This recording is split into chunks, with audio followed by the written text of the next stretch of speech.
how to turn off iPhone Findable after power off. Hey everyone, welcome back to the channel. If you are new here, don't forget to hit the subscribe button and turn on the notification bell to not miss any updates. Today I'm going to show you how you can easily turn off iPhone Findable after power off. So let's dive right in. First things first, hold on to the volume down button and the power button until this appears on the screen.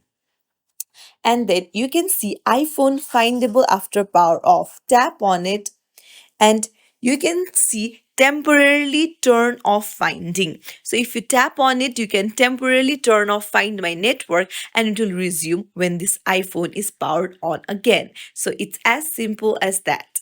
If you found this tutorial helpful, don't forget to like and subscribe to our channel for more tips and tricks. Thank you for watching. See you in the next video, everyone.